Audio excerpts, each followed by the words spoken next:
Rory and I were together for over a decade. We had 2 beautiful children together, and I miss him every day.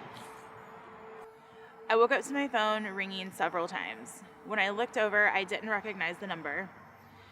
So I answered it, and it was the Woodstock Police Department. They asked me to meet them downstairs, so I went down, opened the garage, and there were 3 officers standing in front of me. The middle officer came up, placed his hands on my shoulders, and said, "We're sorry to inform you, but your husband is no longer with us." In that moment, our entire life and what our life could have been flashed in front of me, and I went into complete shock. And then it was just numbness. And then all of a sudden, it would hit me, and everything would come flooding back. And in that moment, I would just be like, here we go, I've got to do this all over again today. It's that moment where you first kind of like open your eyes and you're adjusting to your surroundings and the light's coming in. And it's like you kind of have to figure out or remember where you are. It's like for that brief, like 5 seconds, it's like he was still there. Tell us real quick what that felt like for you to just stand there and wonder if he was coming up. Horrible. How so? Like wanting something that you know is never going to come back.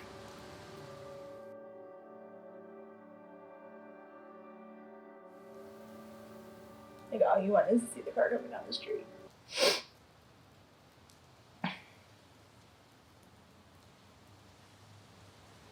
How often would you do that? Just wonder. Every night almost.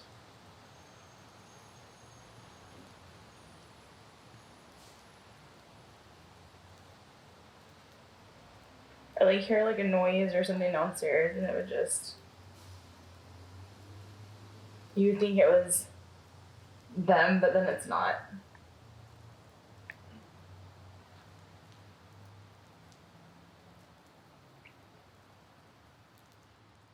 You know, because the denial is not even necessarily like, is he really gone? Is this really it? It's almost like, well, it's almost like bargaining. Like, well, if I had done this differently, would this have been a different outcome? If I had done that, would this be different? And that's kind of what leads into the guilt.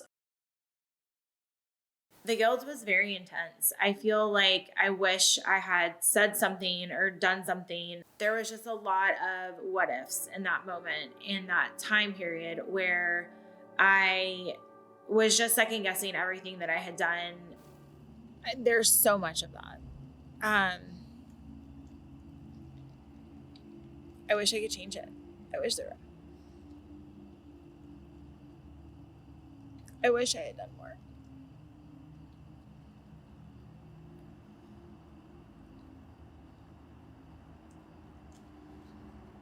This really sucks. I don't want to do this anymore. That just really hit really fucking home.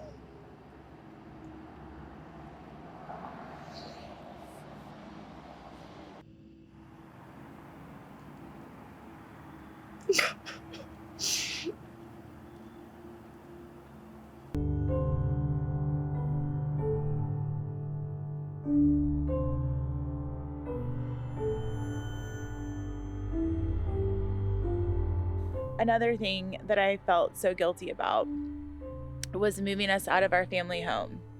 I knew the girls would be sad and wouldn't want to go, but I couldn't be here anymore. I wanted to jump out of my skin every time we were here. And I knew as a family, we had to move forward.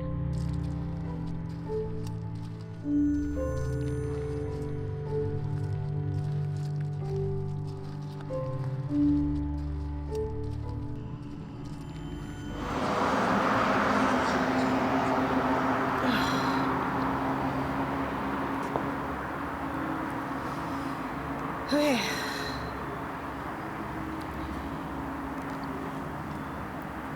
That sucks.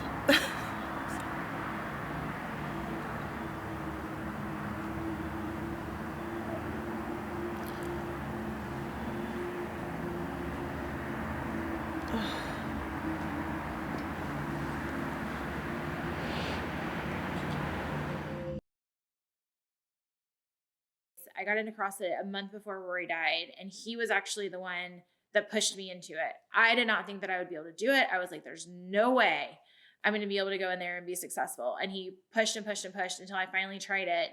And it literally ended up being what saved my life. It was like I could walk into that gym, turn my mind off, turn it all off, and just be blank. And for that time period, I didn't have to feel so overwhelmed and so exhausted. Our coach, Brian, was amazing. He was always, our biggest cheerleader. And for me personally, he became kind of like my life coach. There were some sunshine days, some thunderstorm days. I think the sunshine days were far and few in between. But no, I really appreciate how much you push me. Like, you find that little piece that I have still in me and you push me to get there, and I hate you in the moment, and I'm just like, God, no, I can't do it. But you always push me to do it. Like when we did that death race workout, and then there was another workout after that, or the 30 freaking double press ones with the jump rope and the rower and something else. The competition training was brutal, but I would walk in feeling like there's no way I can do it, but I would walk out knowing that I could do it. Real quick. All right, when you get under the bar, power, right? It's you versus the barbell, walk into everything like it is a you versus me scenario. So if you pick up the bar casually like so, well, you're giving the barbell a chance to move you. You're gonna have to kind of do that. Like, I had never thought that I could push through it, and I never thought that I would be doing any of the things that I'm doing, much less go to a competition and win. And you have given me that, being able to believe in myself that I didn't have before, and now I feel like I can do anything.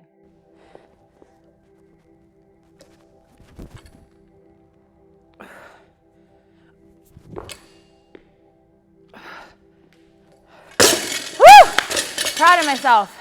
I've been staying consistent. I've been training. I've been going to therapy. The girls are in a great place. The worst is behind us.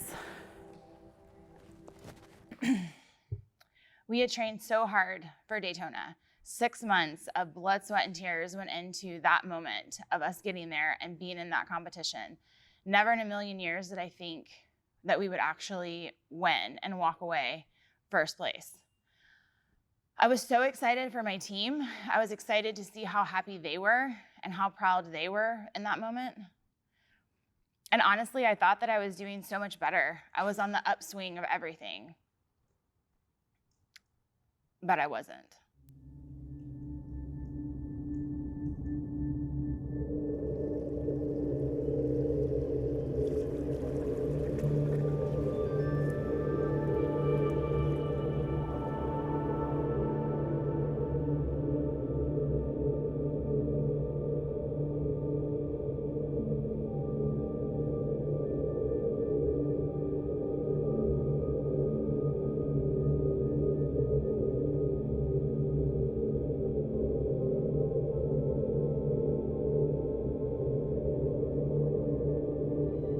We had put so much time and work and effort into this moment, and I truly thought that when we got there, I would just have, I would just be so excited and so happy and so proud, and I did have those feelings, but it was just, I felt very empty. It's like feeling like you have lost everything.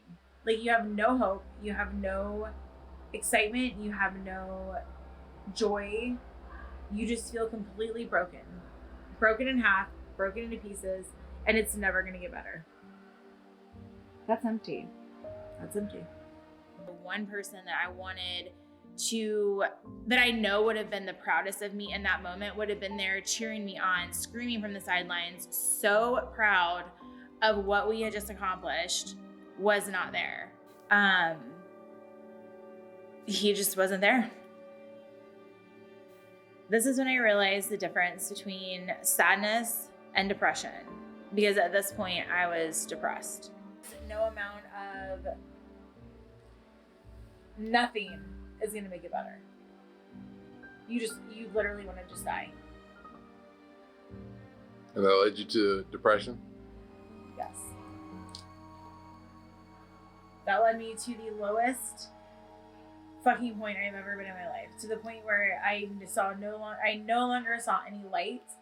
I no longer saw any hope. If it was not for my girls, I would not have wanted to be here. So depression is something I had never felt before. I'd never been there. I've never, been in the depths of that feeling. And it was a really difficult emotion for me to go through because I honestly, at that point, the hopelessness was so strong that I just didn't think I would ever be able to be happy again and feel the joy and the things that I should be feeling joy in. Part of what led to my depression was coming to the realization that my grief was never going to go away, and it was something I would deal with for the rest of my life. As hard as it was to go through that time and that all of the hard moments that I went through when I was going through the depths of the depression, I think it was necessary for the healing because it showed me that you can't just bottle everything up, wrap a bow in it, and then just move forward. You have to actually process through your emotions. You realize very quickly that grief is not linear. You know what this reminds me of? When you guys used to come jump in the bed with me and Daddy, and we would snuggle, and we would cuddle, and then Daddy, do you remember what Daddy would do? Dig on my shirt! Dig on my shirt!